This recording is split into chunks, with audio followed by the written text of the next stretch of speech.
kind of competition these two teams will pit against each other here as we get into Champion Select. Everything suited up 110%. So let's get ready to go.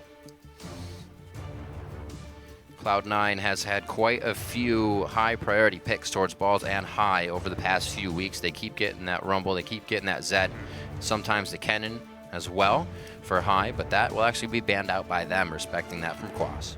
Yeah, don't want to give it up. All right, so very, very standard bans here from Team Liquid for anybody facing Cloud9. The obvious Rumble for balls and a Zed for high.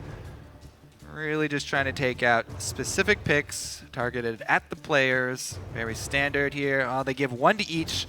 Yeah. The top 3 players for Cloud9 in the draft order each get one ban, and those are taken off. Meanwhile here, Cloud9 taking out a lot of the AoE picks that Team Liquid have gone towards. Taking down the Morgana.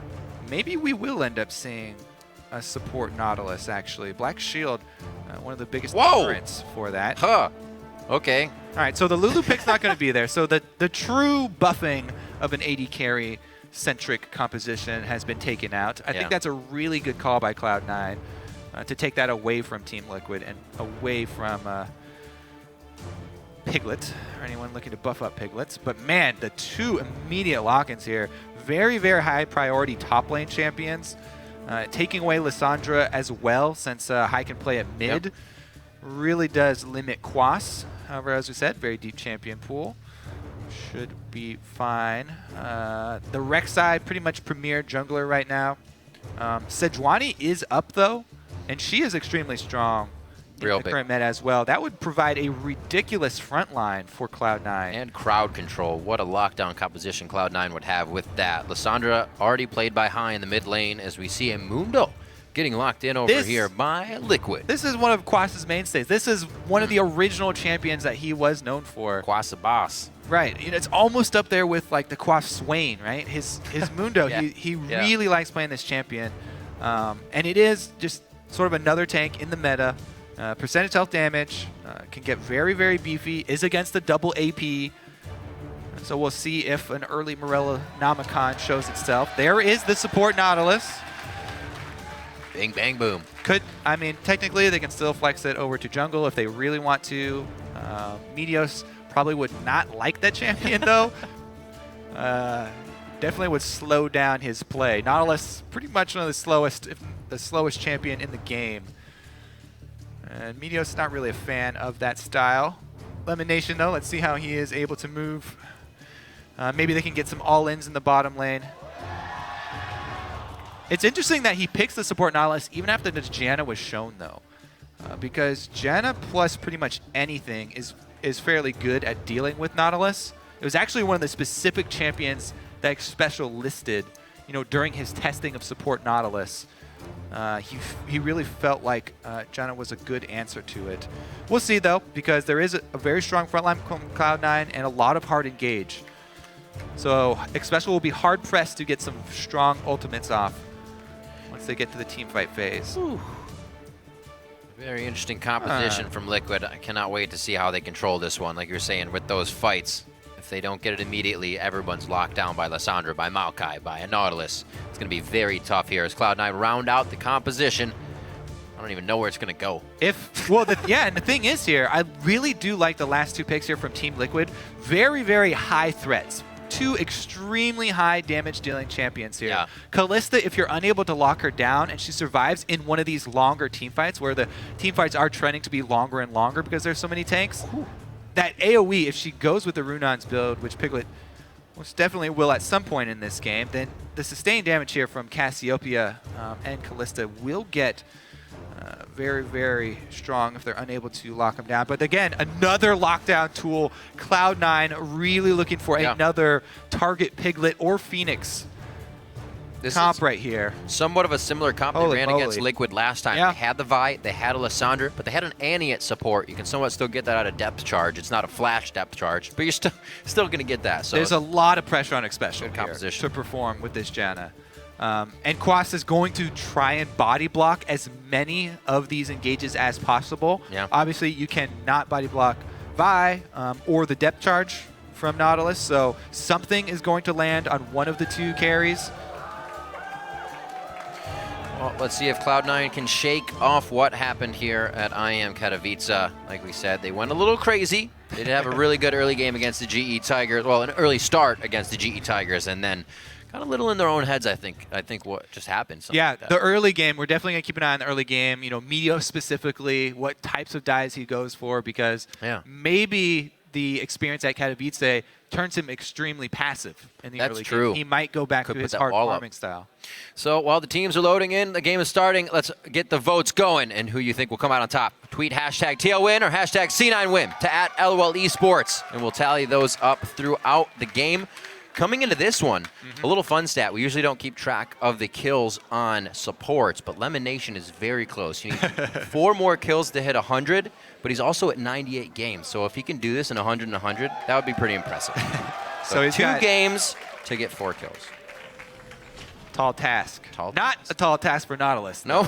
Nautilus is well equipped. Might actually be able to make as we've seen so far this week, Nautilus is well equipped to grab kills. And it's another thing that you do always want to keep track of when you have support like Nautilus is the roaming. Any chance that Cloud9 do get to buy time for Lemon Nation to start roaming and make plays, especially mid lane here, would be huge. 100 kills in 100 games. Can you do it, Lemon? See. The wards get placed. He was probably not seen, but his ward was. It's creepy. All right.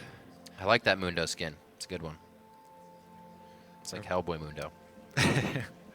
Reminds me of Axe. Starting the Ruby Crystal health bots top lane for Quas.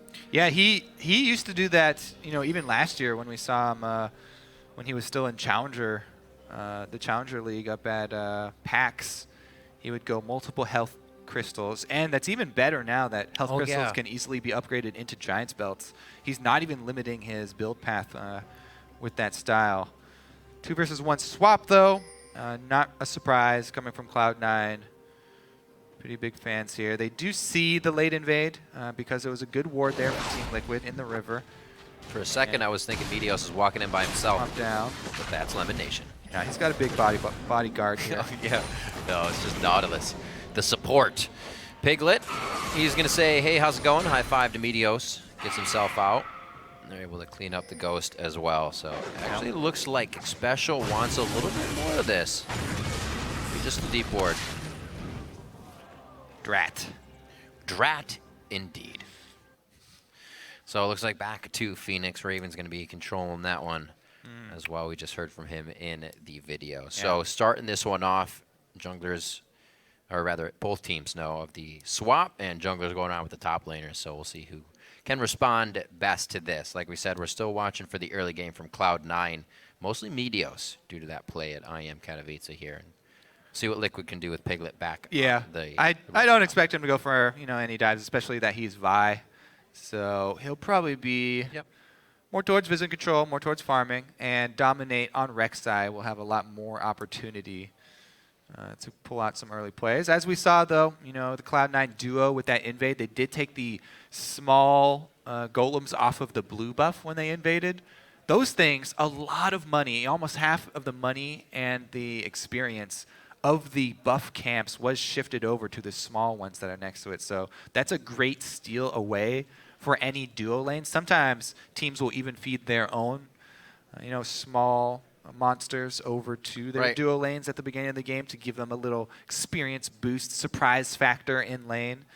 With the lane swap, it's merely just about taking away from Team Liquid, though, for Cloud9. And we'll have to keep our eyes on how the lane swap does eventually play out here. Obviously, especially is trying to keep track of the jungle vision here. So how much harder does it actually make for... I mean, it gets a 2v1 now, so it'd be even scarier. But when you have that Nautilus support, what's that kind of do to a jungler on the opposing team to try and gank a Nautilus lane with that 80 carry?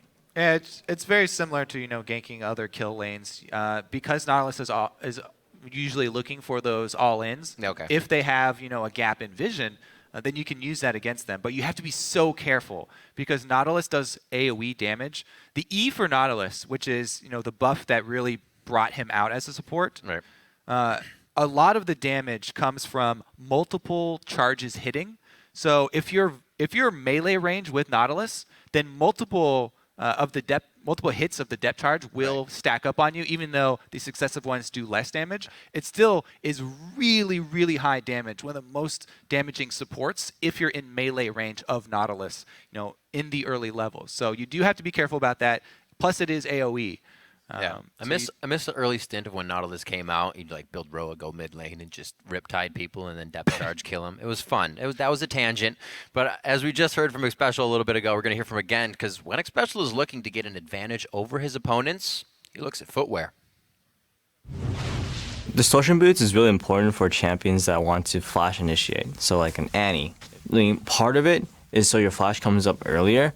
But one big thing that people don't always realize is it's because you trade flashes of an opponent, your flash comes up before theirs. So you have this 1 minute window where you can play super aggressive and know that they don't have flash, you have flash, they have to play extremely scared. And that whole minute is a really key time where you can abuse, and that's because of distortion boots. Bottom line, it's got to be the shoes. Yeah, bottom lanes pay attention to shoes a lot here. Him and Maple Street both. Big part of their gameplay. The AD carries not so much. I wonder how the supports feel at the end of the game when they sell their boots. It's like, man, that's not fly anymore. You don't have boots. There's the all-star support on your screen right now. See what he gets himself onto this game. Or rather, what he can do, I should say, this game as we get back into it.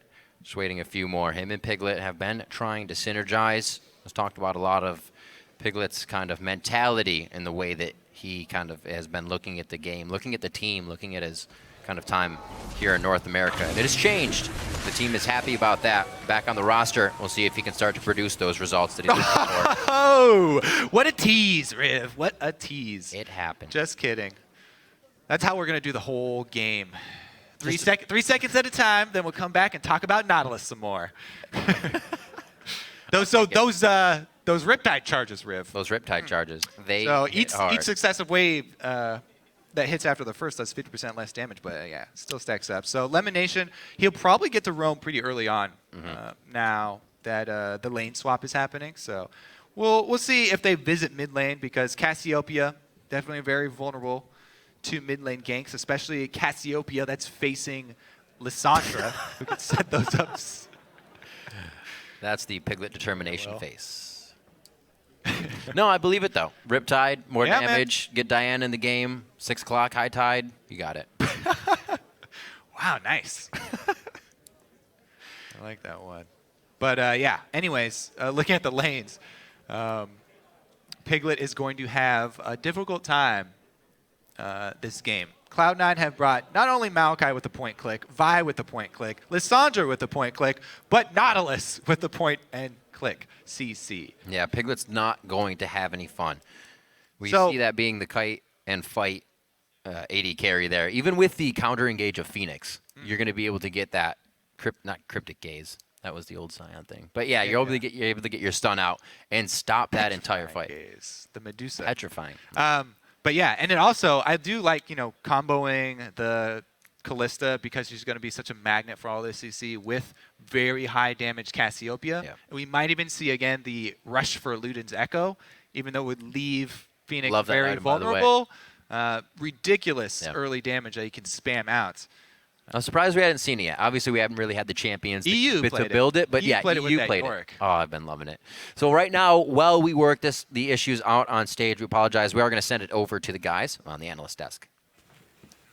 Thank you, Riv. As they mentioned, some unfortunate lag issues there for Phoenix, so hopefully we can get those sorted out. Can't be missing those crucial last hits early in the game. Very, very important. But this gives us the opportunity to talk about some things. And first up on the docket, I want to talk about the merits of support Nautilus, and particularly in this matchup, given the two team compositions. Yeah, I think this is actually a great team by C9 because they have 4 point-and-click lockups against a Callista and a high target priority Cassiopeia. And the peel is pretty much like a Dr. Mundo. You can run right past that guy most of the time, especially with the dive of Vi, Maokai, Lissandra.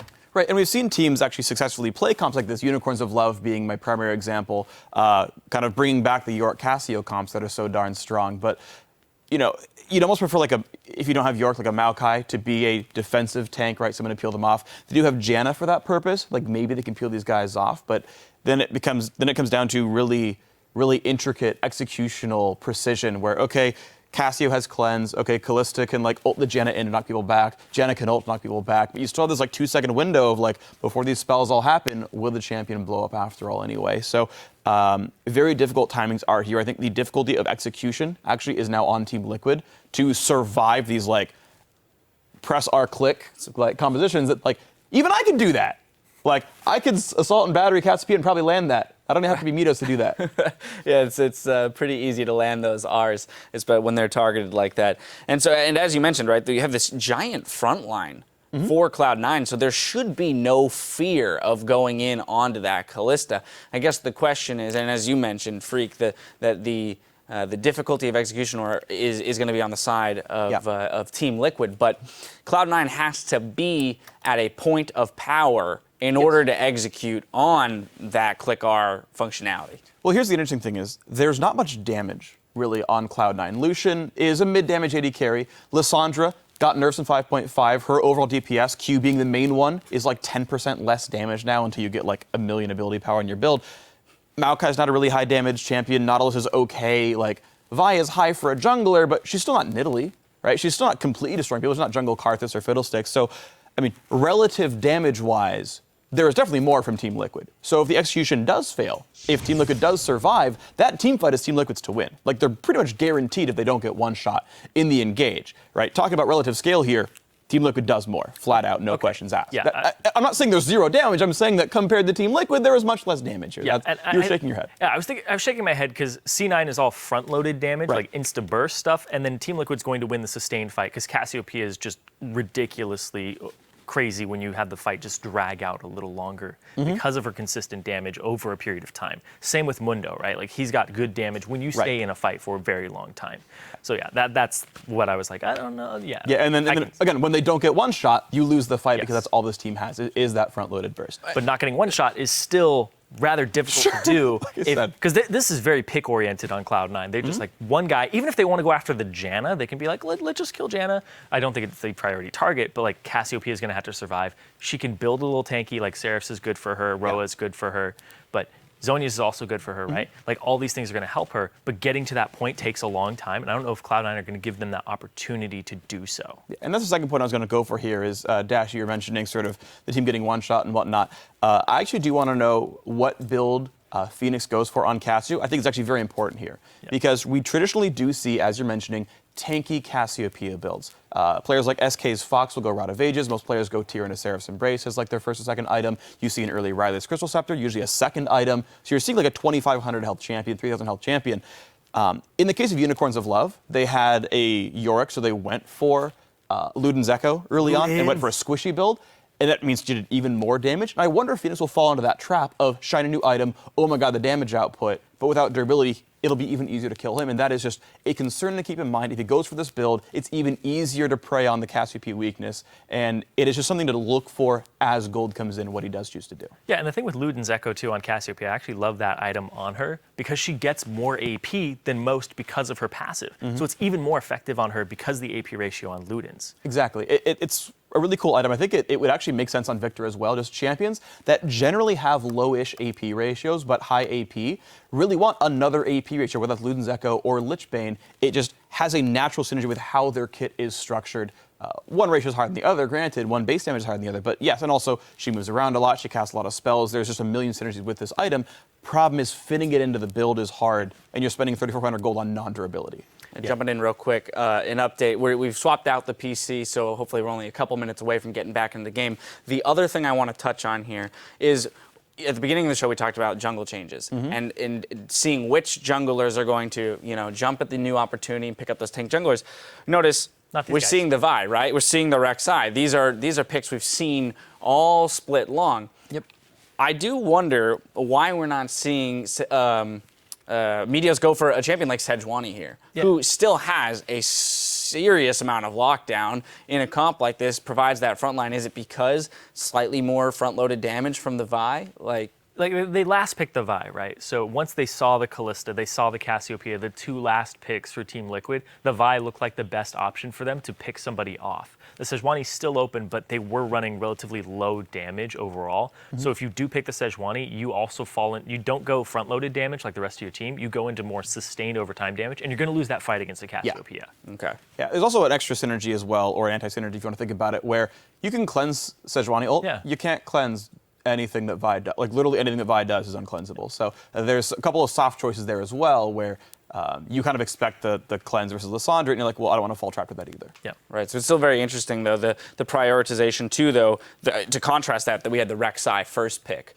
on the side of Team Liquid, right? So it's definitely still some priority being placed on those junglers that we've seen all split. Well, we heard Kikis talk about that from Unicorns of Love, actually. He was interviewed post-game after his, I think it was the Fnatic game, I don't remember exactly. But, he was asked about the tier list of his various junglers. And, people are still adapting to 5.5. I think we're going to see different prioritization in the coming weeks now that we see all these Cinderhulk champions show up. But he still considered that Nidalee and Rek'Sai are these S-tier, top-tier junglers, even when Sejuani and Sion and Zac and all these guys are very good. And they are, but again, Jat talked about it in Primetime League, where you have to be able to adapt your team comps to now different styles of champions, right? And if you haven't been able to prep yet for all the Sejuani jungles, or just the fact that Rek'Sai is still good, if you get that comp, then that's fine. And especially with the fact that Meteos has been a carry jungler for the team, like that's been actually one of his primary roles is to get a bunch of farm and carry. That is easier to do on a champion like Rek'Sai that was picked away and Vi that he picked here. Right? This makes a lot of natural sense based on how the team plays out. The Rek'Sai, too, is going to give Team Liquid a bit of an opportunity to pick up early gold with the pressure that she applies to the map. And as you said, given the fact that they need to be able to outlast that initial burst going into team fights, they're definitely going to be looking to come out ahead in the early game. Yeah, and that's something I actually talked to when I was talking to some junglers about 5.5. I talked to Enemies Trashy, and I was like, so what about Sejuani? What about these picks? And he was like, I still think Rek'Sai and Nidalee are top tier right now. And I'm like, why is that? And he's like, because Sejuani takes over late game, but you have to let them get to late game for that to happen. So you just take the very early dominant junglers that have some trade-offs, because you still get tanky at the end of the game with a Vi, with a Jarvan, with these champions. So you still fall into that. You just aren't as tanky and as much damage as Cinderhulk then. And that's the trade-off, though. When you pick a Cinderhulk jungler, your early clear is kind of rough. Your first gank is really kind of lackluster. And then once you hit 6, you kind of like fall into the Warwick trap, where you don't do a whole lot until 6. It's true. Easy to take advantage of.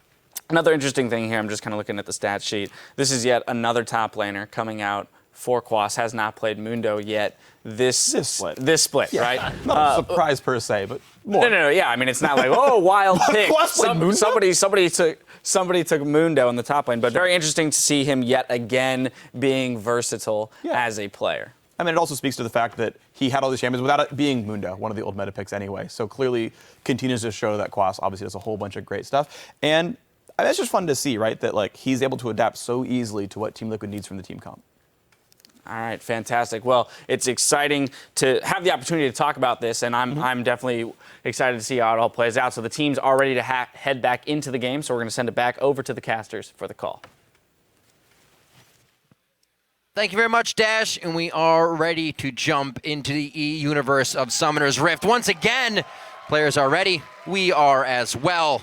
Kobe, no tease? For real this time. Let's go. All right, so we're going to get back into the match. Phoenix also feeling a bit of queasiness as well during this process, so some of the nerves getting to him a little bit. We actually know that to be something that played Dominate in the past, so having that teammate there to know the situation, know what's happening. Have a seat next to me. Have a seat next to me, buddy. Again.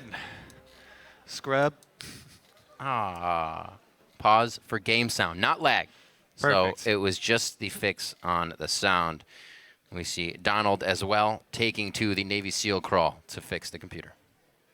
Forgot to plug in one cable. It happens. That's it. Seems to be all right. We have the translator on stage as well to make sure the communication goes smoothly back and forth between the refs when necessary. Make sure Phoenix getting everything that he requires throughout this game. Going to get that tested up quite quickly. Once again, we heard about the frontline composition that Cloud9's bringing in here. The guys in the analyst desk were talking about. It's going to be tough for Team Liquid to really do anything here. 7-7, 9-5. Let's see what these guys can get out of the Tired of gate. these refs, man. We gave them one spotlight, and now they just want the whole show to be about the refs. We're fixing stuff, guys. Oh, yeah.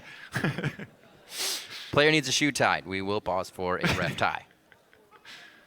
Phoenix. Do they, if they allow you to tie your own shoes, you have to get a ref to come tie it for Most you? players don't even wear their shoes. You know that. That's true.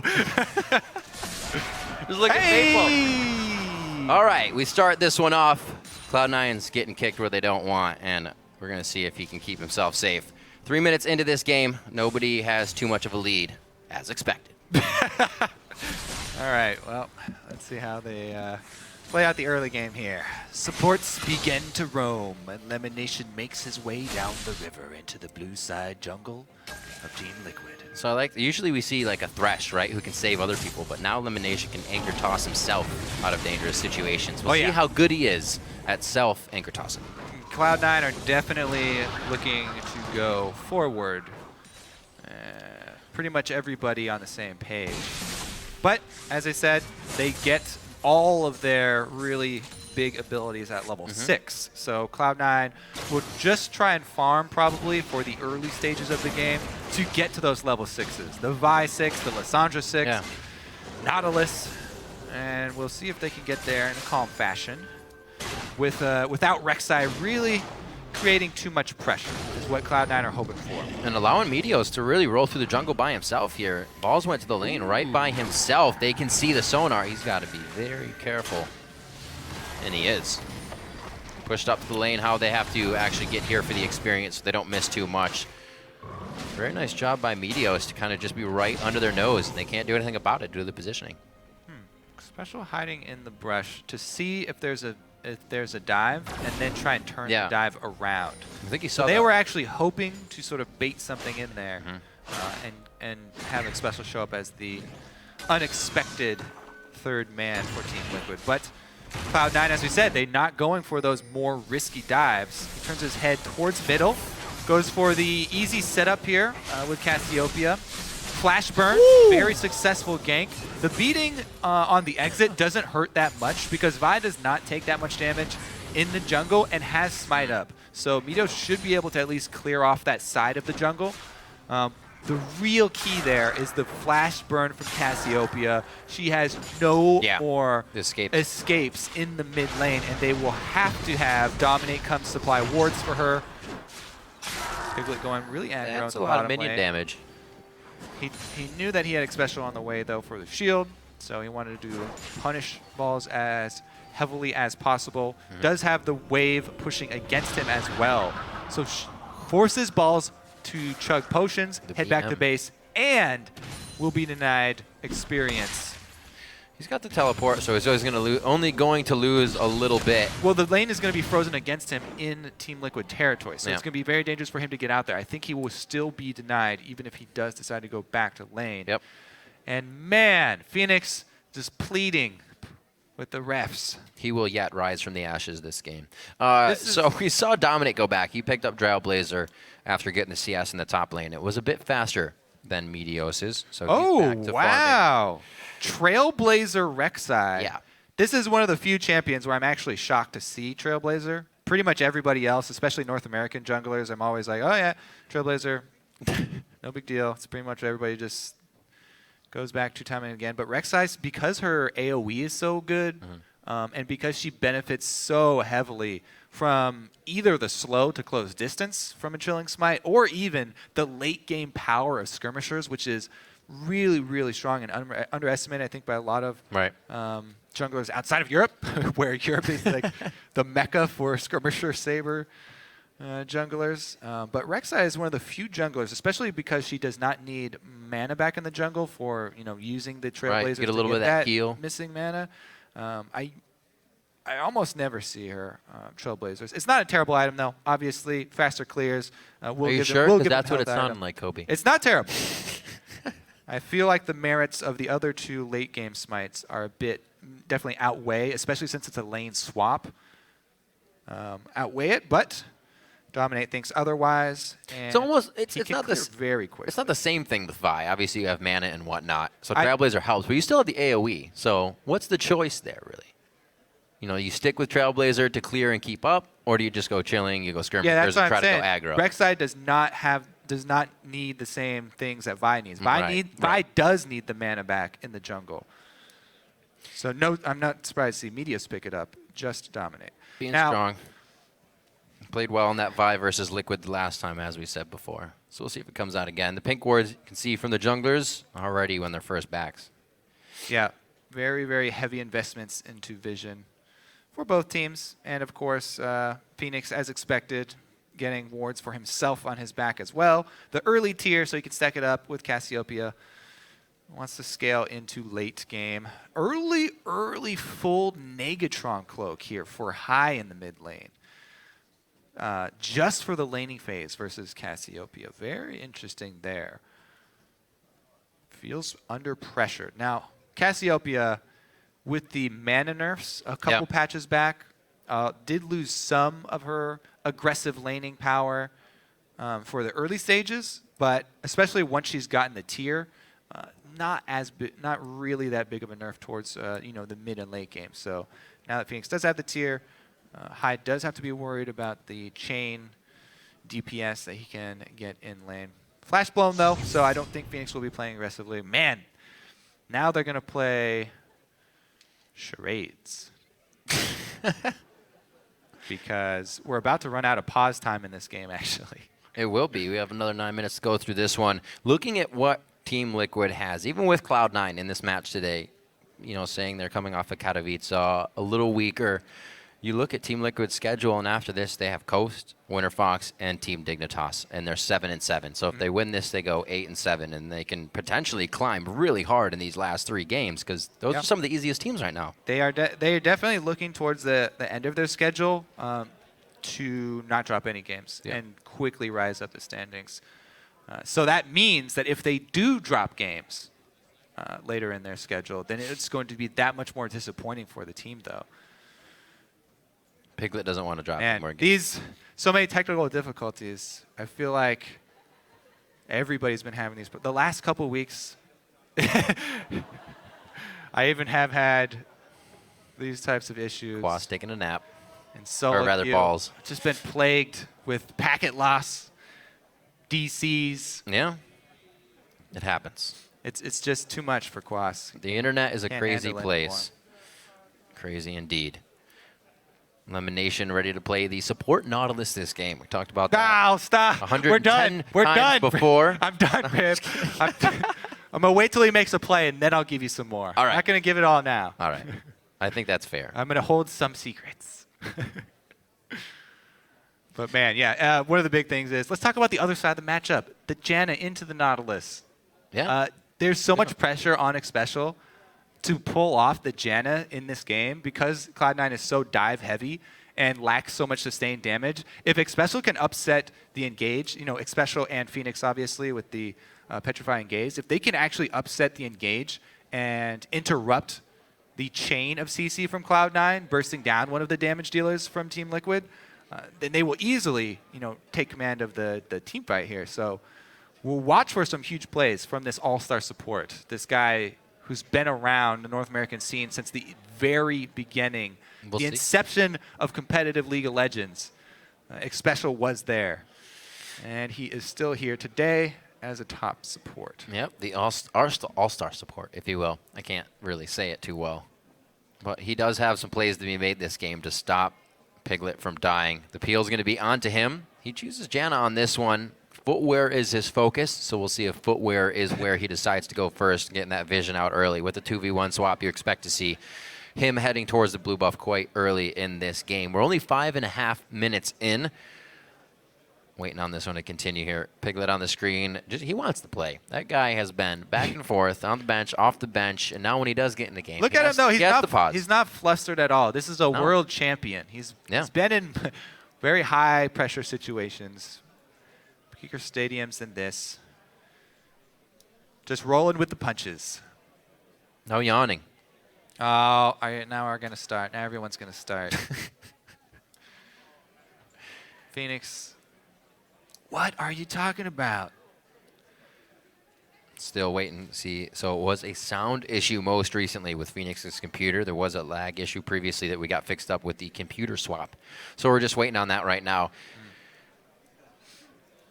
Definitely apologize for the technical difficulties throughout the day so far. And we hope to be back in the game quite soon here.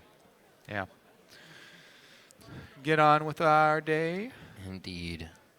Looking at some of the player statistics coming out of this one, not too bad in the jungle. Meteos right now at 10 holds number 1 in the jungler at CS with 41, and he's actually +5 over anybody else. So he's getting a few more camps in before his ganks, and, and somewhat making an impact for the team. 9 and 5. Yeah, he was playing a lot in Italy, which definitely helps your farm jungle CS numbers. everything. You just feel like you have carte blanche when you're on Nidalee in the jungle, and you have your blue buff. There's so many things you can do anything you want. Yeah. It truly is one of those moments where it's like some kid who just graduated high school, and everyone's telling them you can be whatever you want when you grow up. You have so much potential. Nidalee can literally do whatever she wants. She can hard farm. She can go gank. She can go attack the enemy jungler. Yep. Well, you got Dominate on the other side. He's only at number 3, but that's 36 CS at 10. So well, Rek'Sai, right very similar situation, especially since he has gone for the Trailblazer. Can make use of the early ultimates, get across the map that much quicker, and make use of the tunnel network for Farmville 2000. Farmville forever. He's already 3 CS up on Meteos. Dun, dun, dun. Meteos is going to hit the jungle hard, though. This is like workout time for the next 10 minutes. He's just hitting the gym. There. Good math, Kobe. Fast math. Always, it's impressive to people who can't do math. High, ready and raring to go. Really enjoyed his Kennen play recently. He has been able to branch out into a few more champions. As we spoke to him in interviews, he was saying, High, was it your choice or kind of hindering your play that you've had to play passive, or is it kind of a team thing? He's like, I don't like to play passive at all. I like to go in. I like to be the guy to fight. Yeah, High. Yeah. He was not enjoying that early part of the split where he's like, stay back, do this. Everybody wants him to do this. High is such a controversial person in the League of Legends community because he's such a good player. Yeah. And he can climb the solo queue ladder very quickly. He's also an amazing shot caller, and he has a great mind for the strategy of the game. But he gets so much flack from the community for the deaths that he accrues during the course of Cloud9 games because he's not afraid to trade deaths for any sort of advantage, objectives, or even just map position. But he also... There's this other side where High is one of the most aggressive laning mid laners. Like he even taught Bjergsen a lot when Bjergsen first came over here. That's a really good point, Kobe. Really early, aggressive, all-in lanes. Don't cheer just yet. You're scaring me. Hey, we made it further than we've made the last 2 pauses. I like 10 seconds, baby. All right, so Balls. Remember, he did not actually get to recall.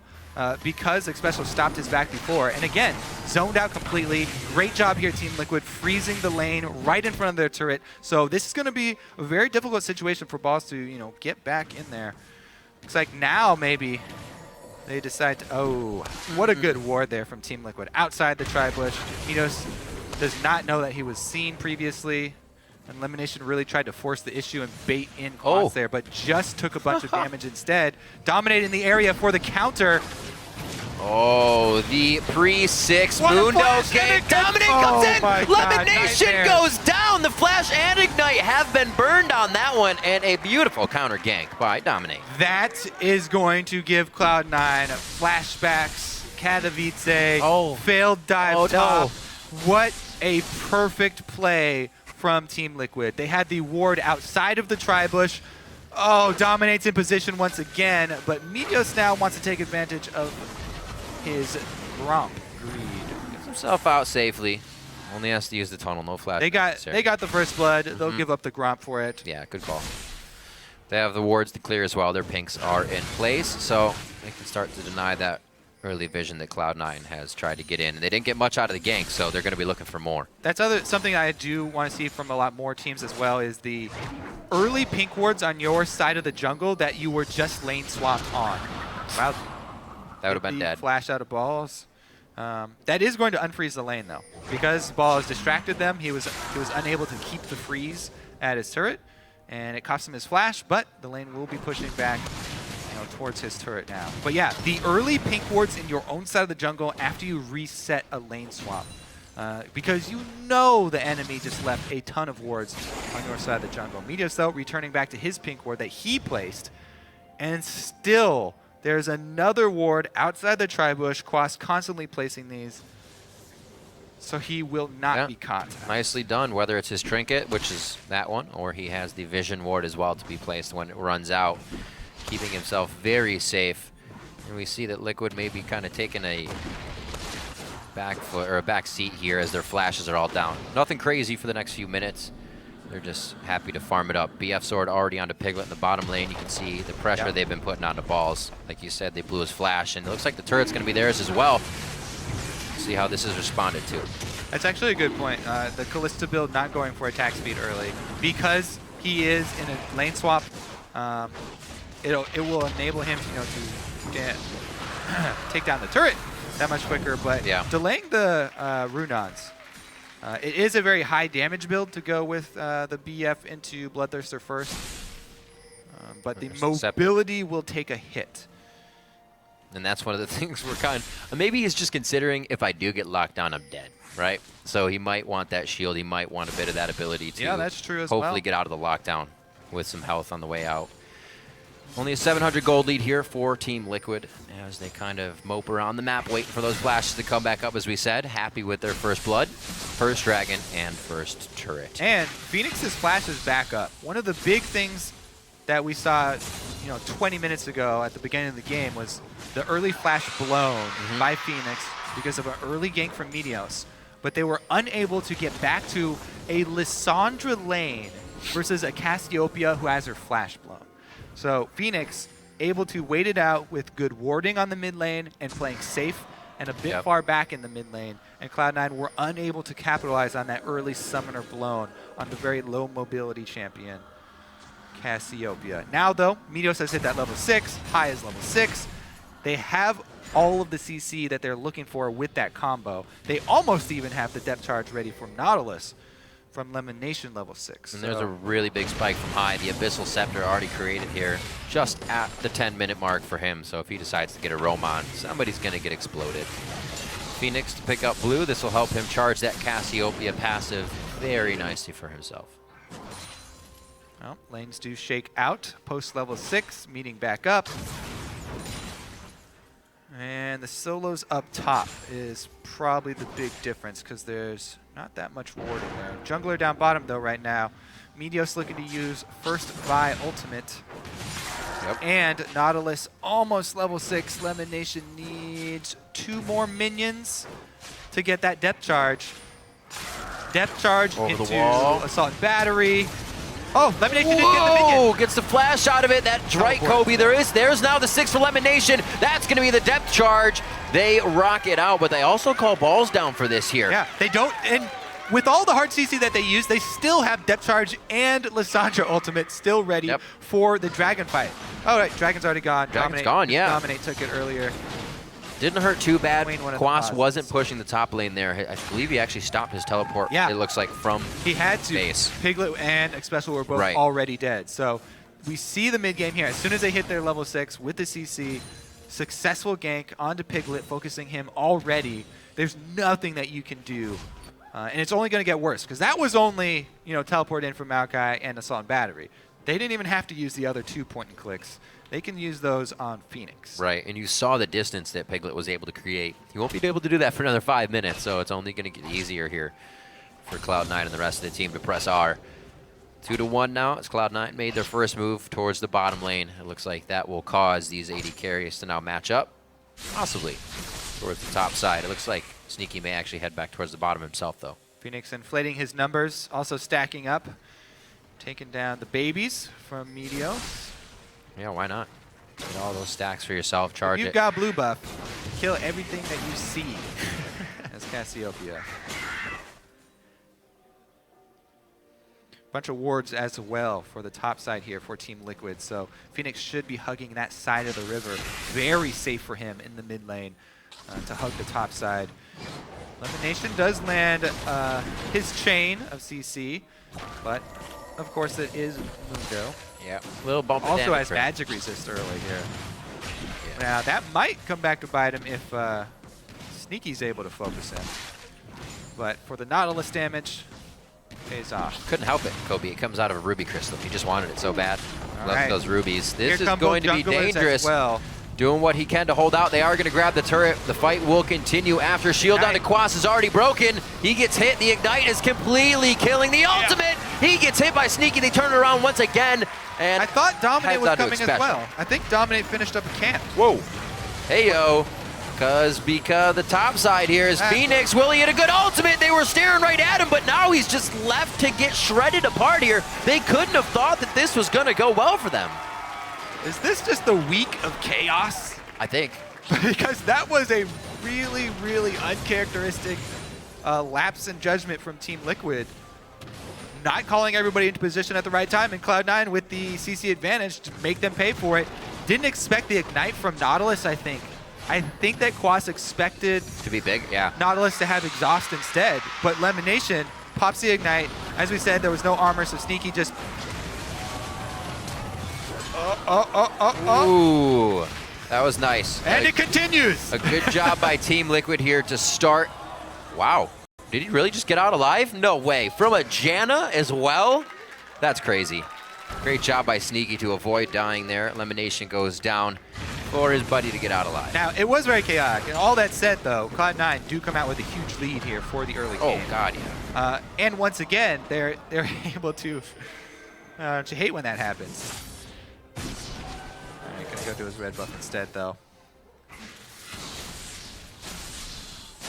Early Sightstone as well. So it's a double early Sightstone here for Team Liquid. Whereas look at Meteos. He's going for extra damage because they really, really count on killing the target.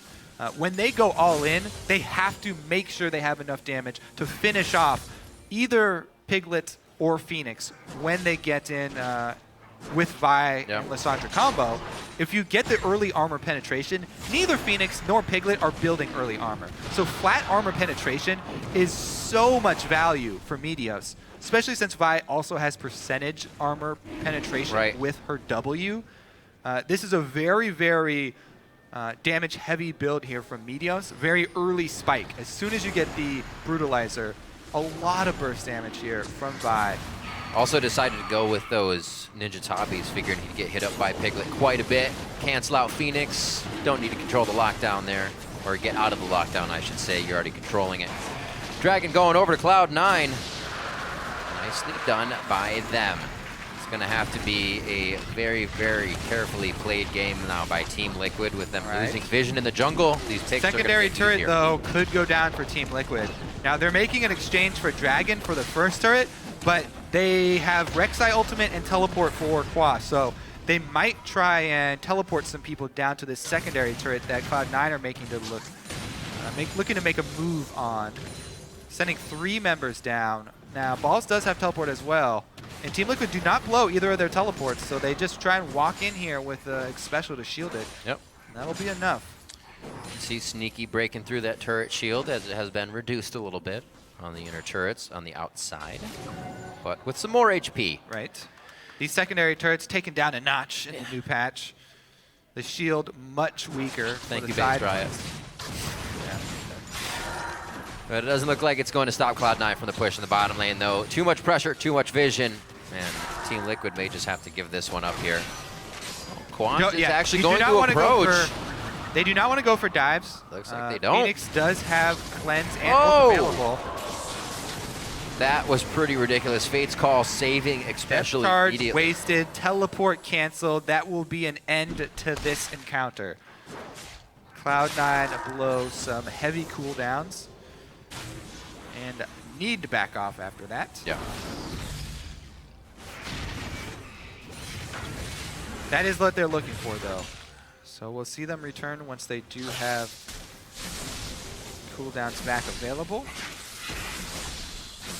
Now, Phoenix is going to have to keep track of, or Cloud9 is going to have to keep track of Phoenix's cleanse, because there are two main point-and-click CCs that cannot be cleansed, the Vi or the Nautilus.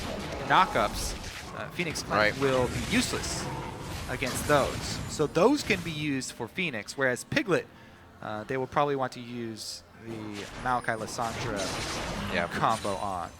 Cloud9 have so many point-click hard CCs that they can afford to split them. We'll see where they decide to go from here. We have Lemonation on the roam towards the mid lane. Looks like he's just going to try to get some deep wards in behind the red of Liquid to make sure they can't start to come back in this matchup, knowing they have the double sight stone. Cloud9's going to have to do some sweeping and ward killing quite often.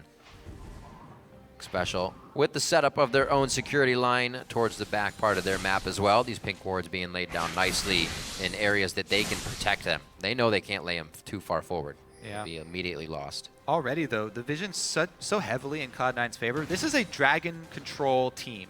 This is how they want to win the game here, is control the neutral objectives and bring the team fights out into the open where they have the distance that they can stack up all of their CCs. So plenty of vision for Cloud9 around the bottom area of the dragon.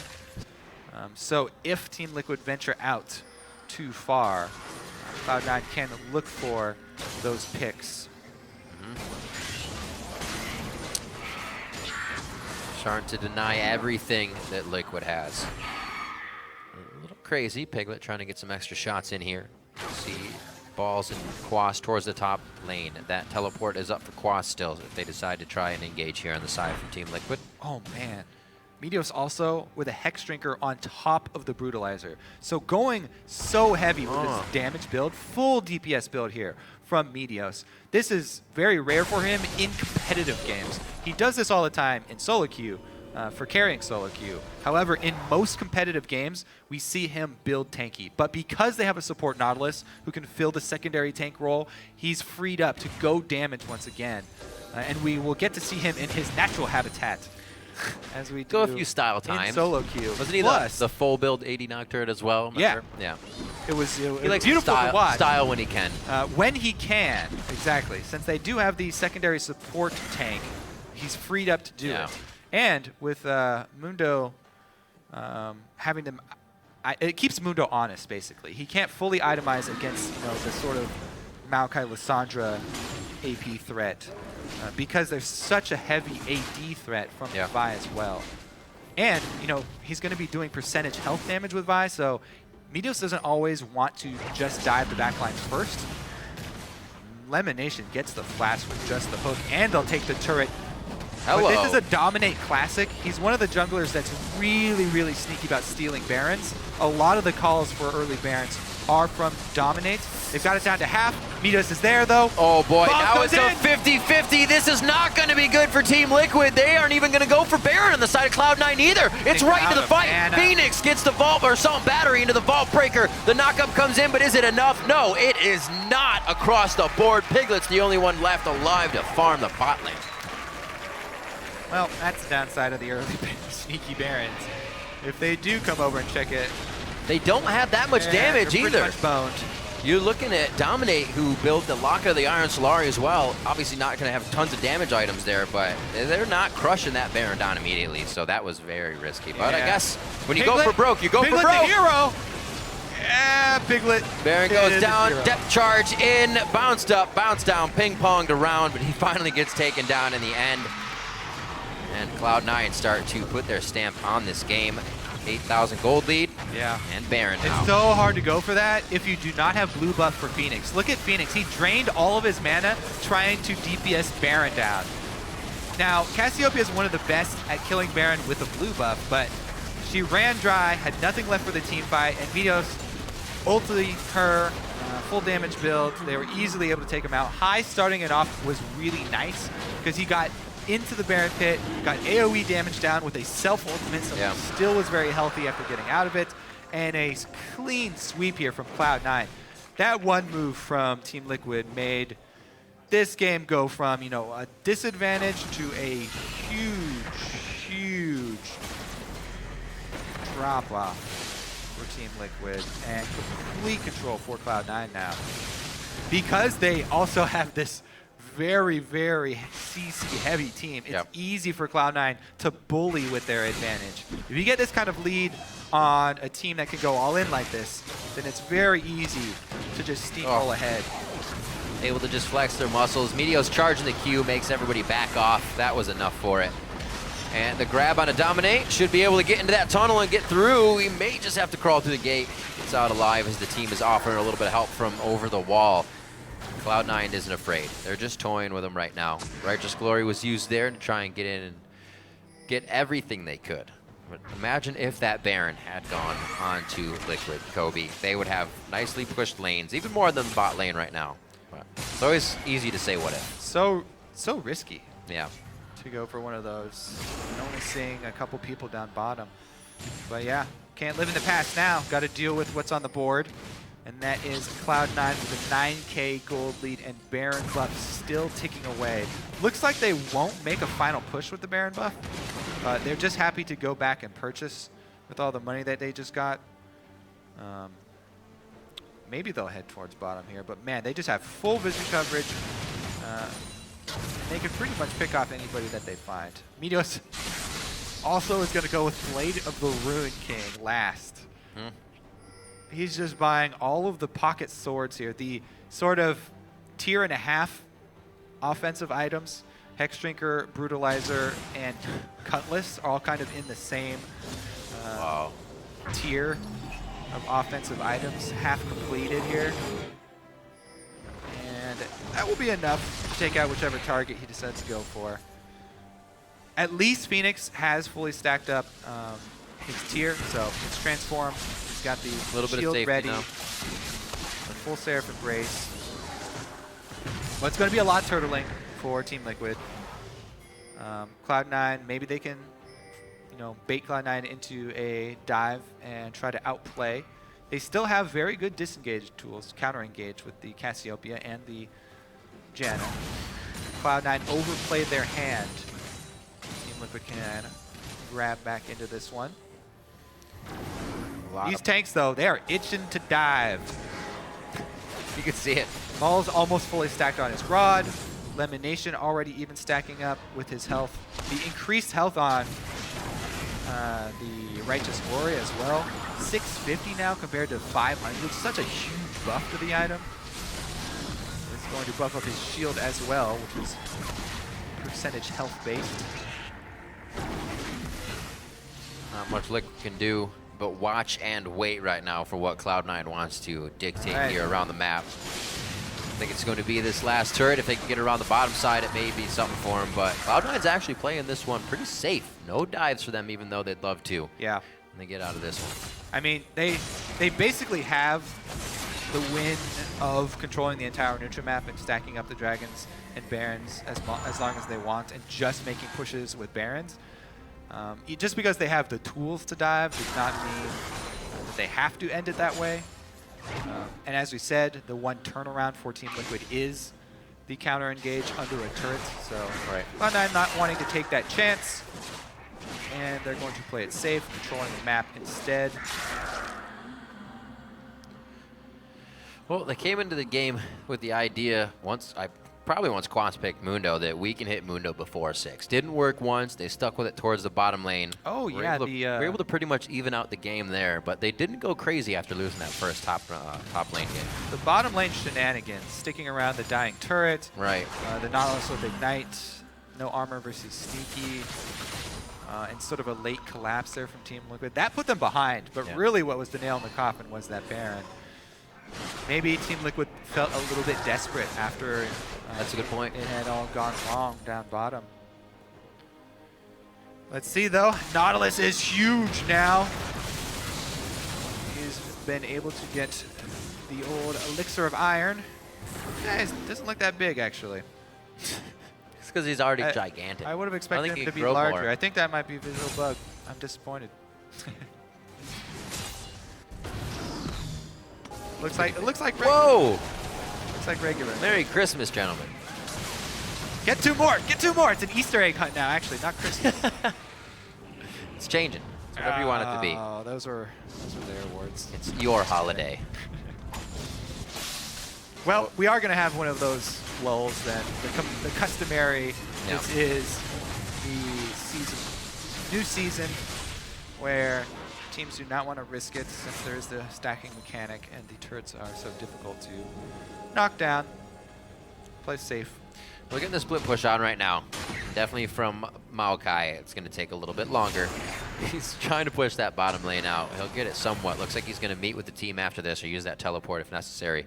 Interesting how they're hovering around Baron rather than grabbing Dragon before, because it would be ridiculously risky for Team Liquid to trade or to try and go for Baron while Cloud9 do Dragon. But they could theoretically still wait Dragon while Cloud9 take Baron. Let's see if it happens. Oh, Yeah. mid lane they might just fight. So many wards right now on the left side of that jungle for Liquid that Cloud9 has placed, so they can pretty much not leave this mid lane, or they are seen everywhere. Cloud9, however, not putting themselves in any dangerous situation or only waiting for the waves to connect as they continue to cover that Baron up. They don't want to make any mistakes here. They also realize that base check. potential. Oh, the Scrying Orb. Who's going to get it first?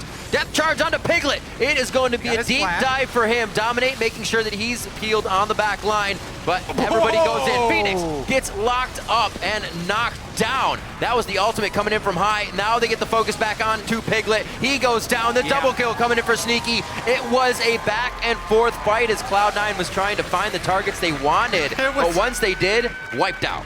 It was mostly a fourth fight. No back there from Team Liquid. Back and forth clicking, They not got- damage dealing. That's true. They did get banged around. There's some knockback. Yeah, exactly. The back and forth positioning into the fight win. Man, you just get banged up. It's just because Cloud9, with this comp, they're so far ahead as well. There is nothing you can do if you get caught out in the open there. Righteous Glory ensures the engage. Elimination charging straight for the back line, leading the way with his Elixir of Iron, speeding up the rest of the team. And yeah, you're just going to get banged around facing this squad. That's tough. Every one of them was immediately in the middle of that pile, that fight. You didn't even know how to disengage one of the guys because each one of them flashed or just used the gap close. Watch this. Yeah, just look at how hard it is for Team Liquid to play this team fight. Piglet has to flash all the way back or he's immediately dead. Phoenix tries to go in to get any damage. He casts one spell and he's toast. Lemonation soaks him up. There's an immediate ultimate from high. As soon as Piglet tries to get one auto attack in, they're all over him. This is the new way of team fights. When you have support jungler or tank junglers and tank supports as well.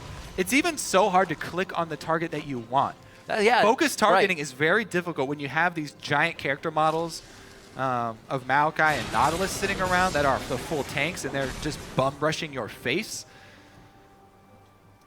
Not to mention, Expressal he tried to get his ultimate off, tried his best there, but that one knockback is not going to stop the 10,000 ways that Cloud9 have to engage. So, well, that was the pinnacle of press R for them. That's pretty much what the press R comp is. Cloud9 coming out very strong there. You talked a little bit about it, Kobe, that the Monsoon may just kind of not even work if there's enough control by the other team. And Cloud9 has gotten there. Shenna's like this counter to hard engage, but it's what degree of hard engage do you have? The hardest engage indeed. Quas getting hit up. The Ignite's not going to be there for Lemonation, so they just bide their time until the wave pushes up a bit more. Lemonation, Dominate, and the rest of the team there to help stop this one. Sneaky's not really given any care to the world as he steps in for a few shots. Trying to smite and do everything they can to the cannon minion here that's sieged up, or rather super minioned up by the Baron. They go in for the fight. That's a good Monsoon there, but he is going to get exploded. That's what only buys time for the team to reassess the fight. 3 are now down for Team Liquid as Cloud9 looks to take the base.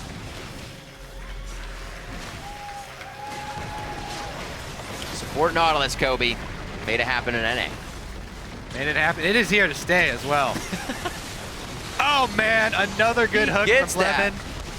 Right by the side of the Nexus. That's going to be a 32-minute game on the clock. 20-3. Cloud9 take down Team Liquid. Well then. Well then, indeed. That went from... another Baron gone wrong. Yeah, that went from close to not very close at all. A very quick amount of time. Yes, it did. That's what happens when you go for broke, though. That high risk, high reward, right? That's what they were looking for. They knew the consequences. It's not like they didn't know. They felt very pressured. That's what they did. Yeah.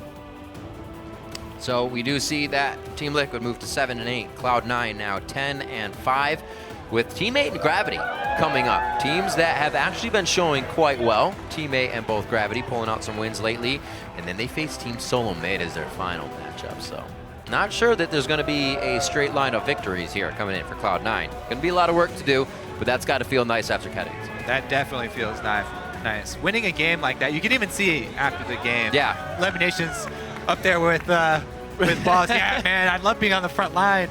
Feels so good. It was good indeed. He didn't get any kills this game.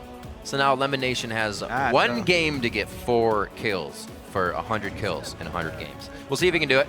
Jack chatting with the team, talking to Sneaky. He's like, "You guys crushed. Great job. Look up there. Everything was fantastic." That's probably not at all what he said. Phoenix, pressure, some troubles with the PC in the early game. Still played quite well throughout. Was able to try and make an impact for going from lane to lane, dominate with the good early ganks. Meteos and his jungle is just one in the other. They go together like peas in a pod. It is his. So far, the king of NA, and he continues to hold that. Rush making a good case for it, though. That's going to be a fun matchup. Cloud9 versus TIP. Rush versus Meteos. See if they go hard farm or actually decide to throw down and fight. I'd love to see that. I'd love to see that 1v1 Meteos versus Rush. Let's do it. In the jungle. Let's just hold it. We'll go into Monday. We'll commentate it, Kobe. Yeah. No laners. No laners. Only jungle camps. None of that extra stuff. Get it out of here. Then nobody can blame them, right? Nobody can blame you, Kobe. So Cloud9 come up with actually a very nice win there. It's good to see that they got their composure back after IM Katowice. Maybe they went into that without the preparation, and we just saw a Cloud9 that wasn't ready. Back on North American soil, they're kind of at home. It definitely was a fairly uncharacteristic Cloud9. I'm not used to seeing them like that. However, they did make one of the same mistakes. They went for, again, the top lane dive, turned around on them really nicely. That was one of the really good plays from Liquid that we saw early in the game. Yeah. Turning around that dive, Quas was able to outplay. And we also saw that Liquid had a little bit more time to play on this, while Cloud9 came back and had to kind of dive right into it. So good on them for that as well, to keep up on the play.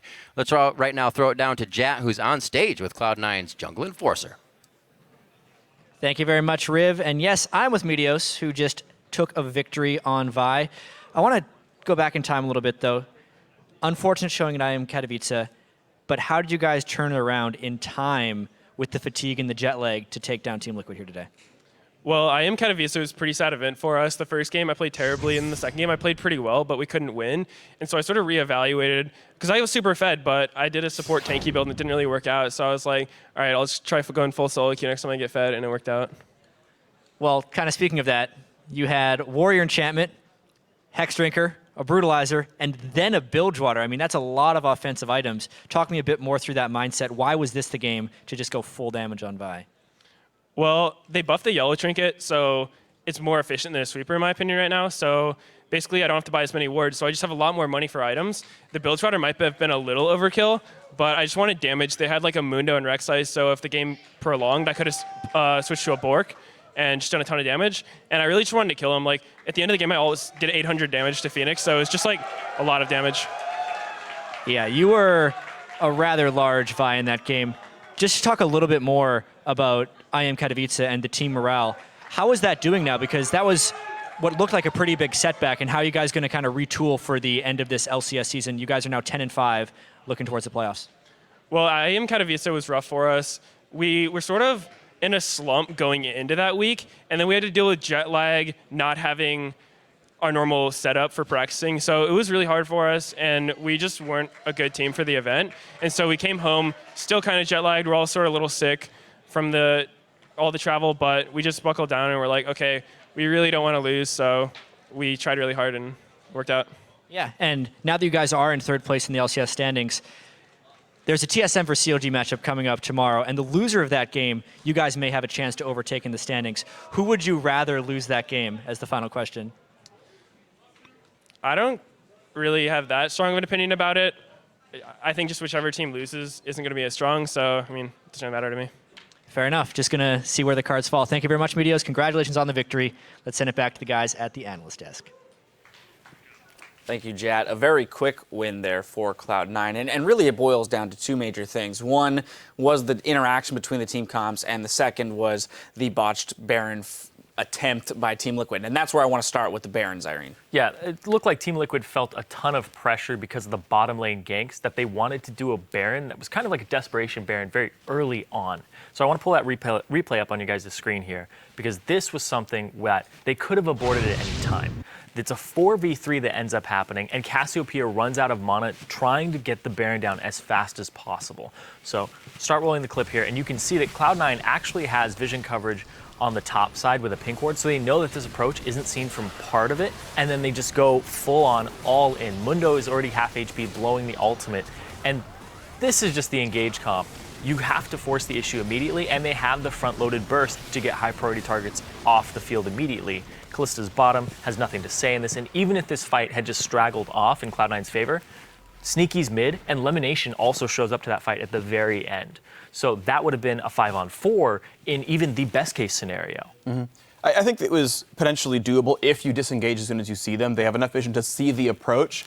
I think there's a chance that Baron does pay off, and when they get it, they just get to scale into the late game, but obviously that did not happen. Cloud9 got a big lead, and then we got to see C9 play the game they wanted to. And they got to play the hard engage comp, where you dive on a people, you press R at a bunch of guys. And in fact, the way that C9 played the team fights was really good overall. They actually properly spaced out their ultimates. They properly locked up the right targets, and that's actually a fight I want to share with you guys because it was very well executed. If you botch the engage, C9 loses the team fight and they'll lose the game. So if we can get that clip up, I want to kind of explain the really important things here. The main ones are the fact that this is played perfectly.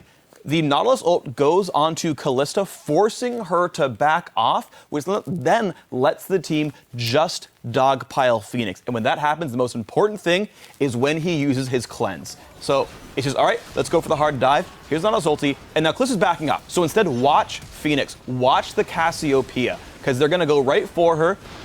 And the question is, when does she get pushed on? There we go, Locket Shield is on, and right there, rooted by Maokai. And that's when she decides, okay, I've got to stop, I've got to cleanse, I've got to go and counter-engage with my ultimate. So let's roll the rest of the clip out and watch what happens now for the rest of this, because she gets locked up like everything else. Immediate Lissandra ulti that she can't react to. Didn't even have time to put down the petrifying gaze in the back half. And now there's no damage left. Cassiopeia is gone.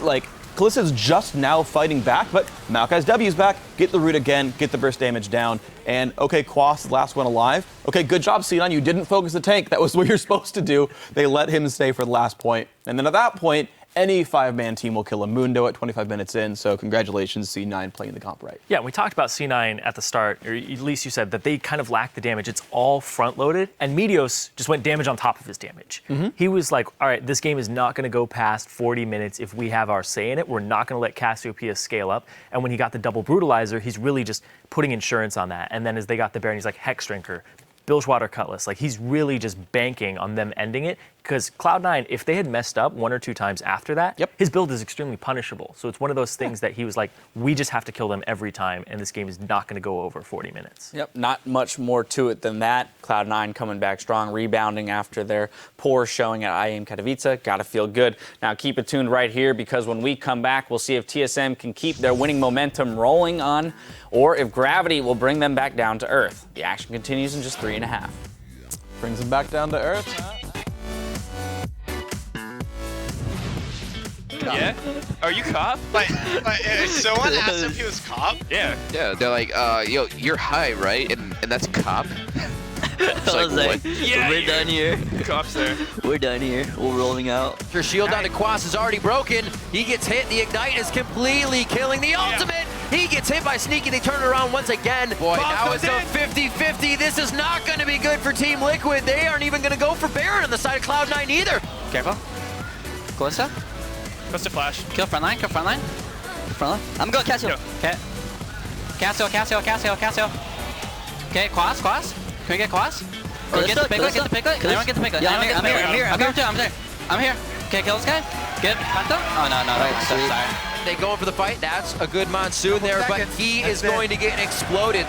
Cloud9 take down Team Liquid.